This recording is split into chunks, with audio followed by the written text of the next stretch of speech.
Saudara yang terkasih dalam Yesus Kristus, akhirnya rendah hati itu ternyata tidak mudah.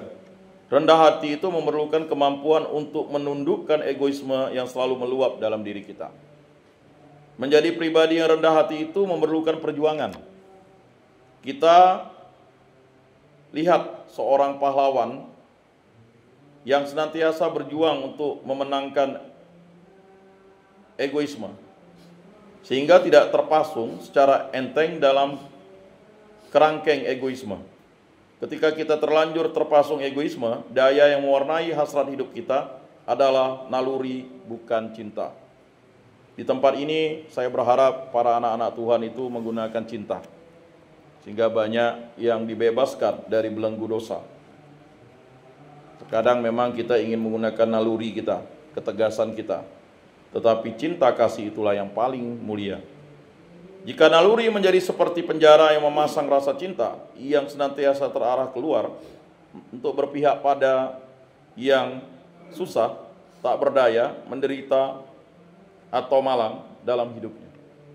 Di tempat ini saya yakin dan percaya Bapak-bapak, saudara-saudara, ada yang tidak bersalah, ada yang bersalah, ya. Tetapi sudahlah.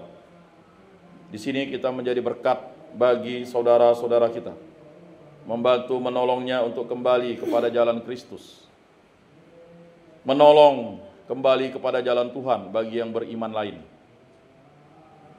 Karena di tempat ini sebenarnya bukan tempat untuk menjadi lebih jahat, tetapi tempat ini adalah rumah retret.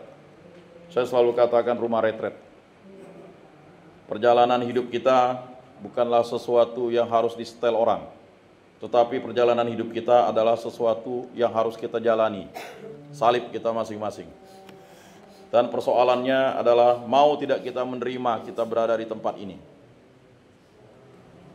tanpa menyalahkan orang lain, tanpa melakukan tindakan-tindakan kekerasan lagi atau kejahatan lagi.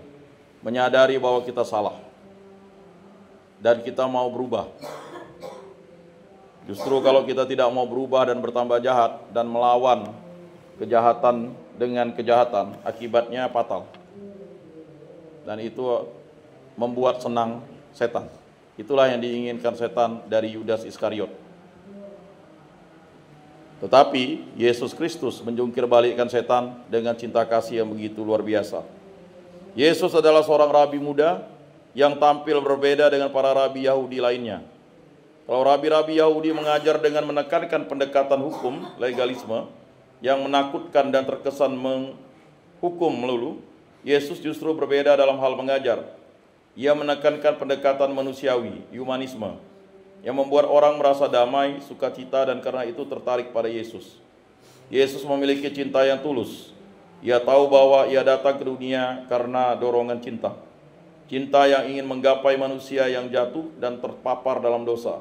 Jadi cinta Yesus adalah cinta yang membebaskan dan cinta yang menyelamatkan.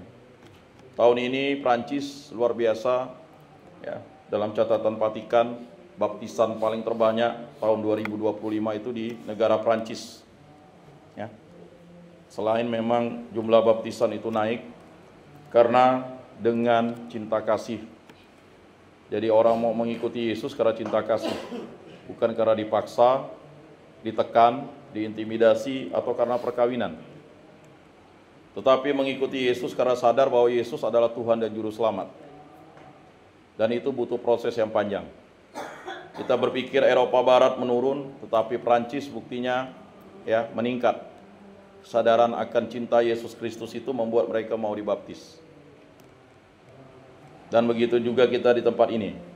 Semakin banyak yang sadar untuk bisa melayani Tuhan dan bertumbuh di tempat ini.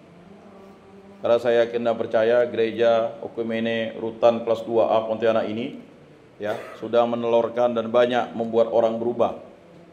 Berubah untuk menjadi baik bagi diri sendiri dan orang lain, itu adalah sesuatu makna terdalam dalam Kamis Putih. Ketika mengadakan perjamuan terakhir dengan para muridnya, Yesus telah menampakkan sikap ilahinya dengan penuh cinta dan rendah hati. Ia ingin menekankan sikap melayani dengan penuh cinta dan kasih kepada para muridnya. Melalui cara ini, Yesus pun ingin meletakkan suatu peradaban yang berbasis cinta, yang kelak menjadi tanda kita para pengikutnya. Dan sejauh ini orang selalu mengatakan bahwa ajaran Yesus adalah ajaran cinta yang melahirkan agama cinta. Jadi agama Kristen itu agama cinta kasih, bukan agama perdebatan, bukan agama diskusi. Kita selalu diskusi agama, debat agama, ujung-ujungnya akhirnya apa? Timbul kebencian. Dan kebencian itu akan mengakibatkan orang tidak mencari jalan keselamatan. Orang mencari jalan perdebatan. Memang terkadang ketika orang bertanya, kita menjawab. Keyakinan kita sudah kokoh bahwa Allah Tritunggal yang Maha Kudus itu, Allah Tritunggal, Allah Bapa, Putra dan Roh Kudus itu adalah Allah yang kita sembah. Allah yang merupakan Allah tertinggi. Dan dia memanifestasikan dirinya ya untuk dipahami manusia. Dialah Allah yang menciptakan langit dan bumi. Ia menunjukkan sikap ini secara simbolis dengan membasuh kaki para muridnya. Membungkuk untuk membasuh kaki seseorang itu hanya mungkin bagi orang yang rendah hati. Dan Yesus sungguh melakukan ini.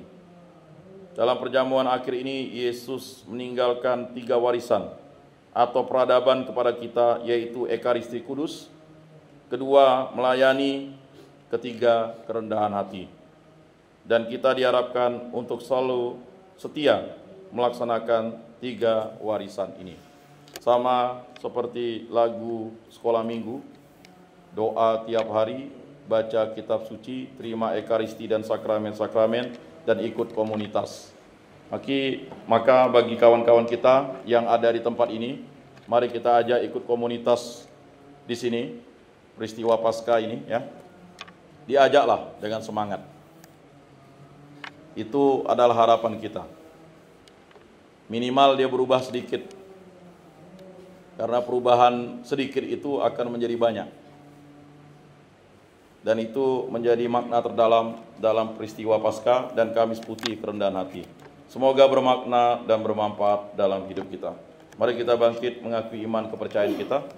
Aku percaya akan Allah, Bapa yang Maha Kuasa, pencipta langit dan bumi, dan akan Yesus Kristus, Putranya yang tunggal Tuhan kita, yang dikandung dari Roh Kudus, dilahirkan oleh perawan Maria, yang menderita sengsara dalam pemerintahan Pontius Pilatus, disalibkan, wafat dan dimakamkan, yang turun ke tempat penantian, pada hari ketiga bangkit dari antara orang mati, yang naik ke surga, duduk di sebelah kanan Allah Bapa yang Maha Kuasa.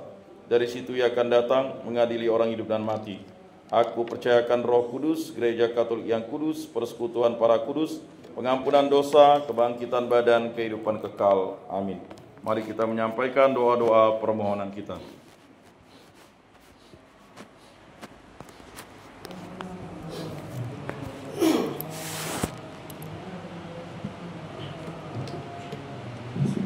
Allah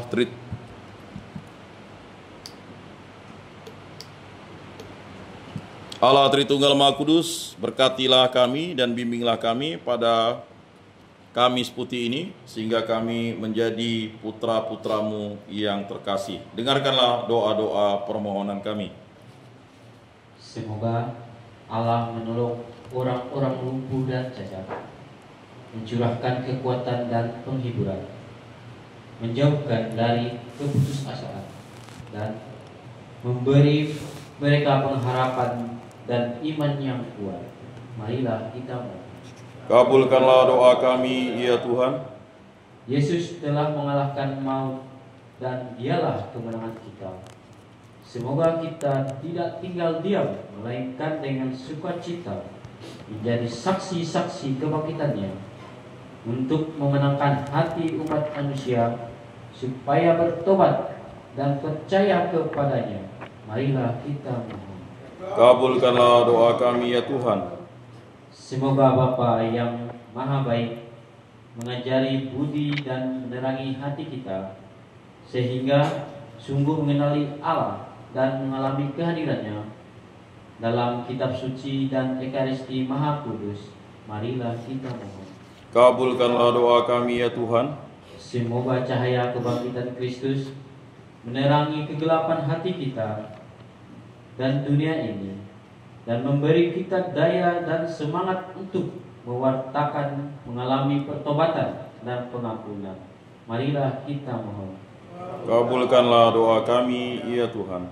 Semoga Allah memberkati para gembala dan seluruh umat, agar seperti para rasul, kita pun menjadi komunitas beriman yang selalu bersekutu dalam doa, permenungan sabda dan perayaan sakramen, dan bersatu dalam satu ajaran, satu pimpinan, pelayanan dan perwartaan. Marilah kita mohon.